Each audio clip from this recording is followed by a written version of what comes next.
subject of the talk tonight is the role of government in a free society. And I think in discussing that subject, the first thing you have to do is to emphasize the very different meanings that free has. There are two quite different meanings of free, which tend to get confused, and which it's important to keep separate. The first is freedom in the sense of the absence of coercion. That's the sense in which I shall be trying to use the term. The second is free in the sense of free lunch, in the sense of absence of cost. The two meanings are very different, and there are few more important sources of confusion about the proper role of government in our society than the confusion between the two very different meanings of the word free. The freedom that was suggested back in the days of World War II by Franklin Roosevelt when he spoke of the four freedoms and spoke of the freedom from want.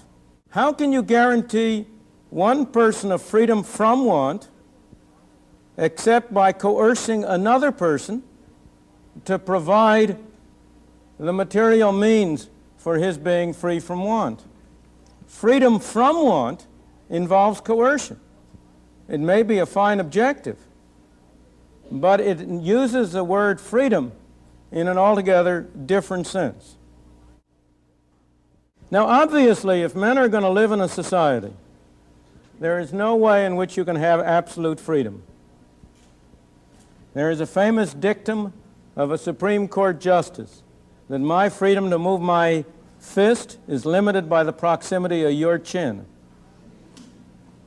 In a society in which there are many people, freedoms are bound to interfere one with the other. We are bound to have limits. And the question that we need to ask, and the question that I want to talk about tonight, is what arrangements in a society will minimize coercion while preserving the maximum opportunity for members of a society to cooperate with one another to achieve their separate objectives. The fundamental principle that I am going to try to uphold was stated by John Stuart Mill in On Liberty over 100 years ago. The only purpose for which power can be rightfully exercised over any member of a civilized community against his will is to prevent harm to others. His own good, either physical or moral, is not a sufficient warrant. That's the fundamental principle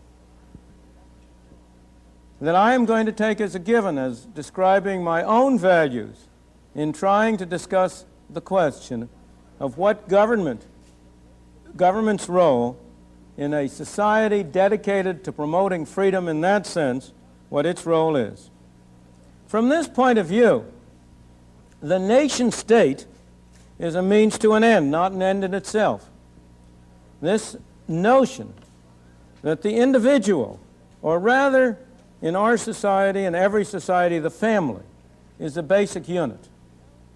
That we have responsible individuals or families cooperating one with another to achieve their objectives is in very, very sharp contrast to the notion that the fundamental unit is the state, that you have a nation state, and that the individual exists to serve the state. The ideal is that you shall have joint action only insofar as people have been persuaded to act together.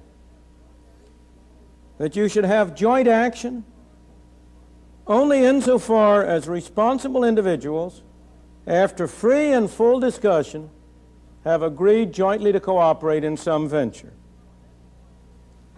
It's from this point of view that the market, voluntary exchange through buying and selling,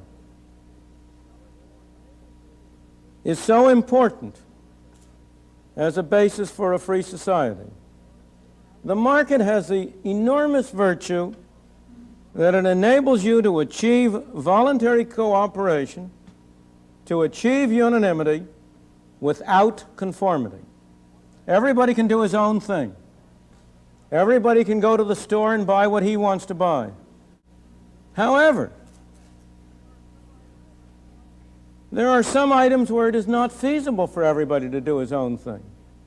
There are some cases in which you must have uniformity.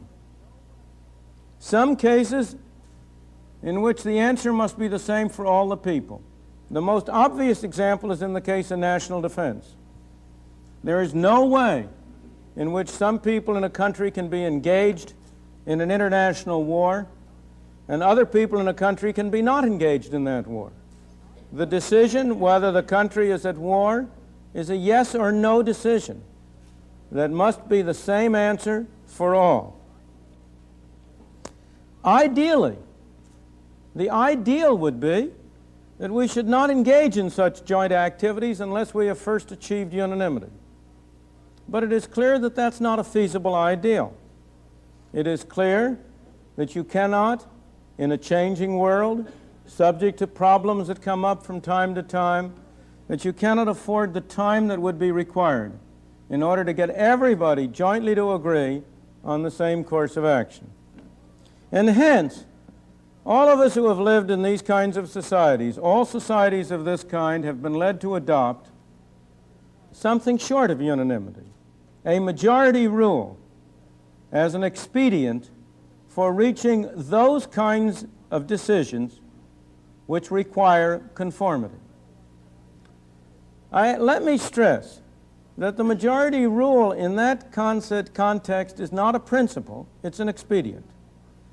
People generally are inclined to equate democracy with majority rule.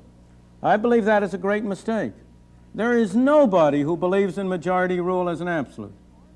There is nobody who believes that if 51% of the people should vote to shoot the other 49%, that would make it okay. And our society in particular is erected on the notion that minorities have rights and not merely majorities. The Bill of Rights of our Constitution was an attempt to prescribe and assure in advance that majorities would not rule. And we are not willing to have a simple majority settle everything. For some purposes, a simple majority will do. If it's more important to reach a decision than it is what decision to reach, fine, a majority will do. But if it's something fundamental, for example, a foreign treaty, our Constitution requires a two-thirds vote. If it's something even more fundamental, such as changing our basic Constitution, well then we provide that you must have much more than a simple majority. You must have a qualified majority of the various states as well as of the Congress.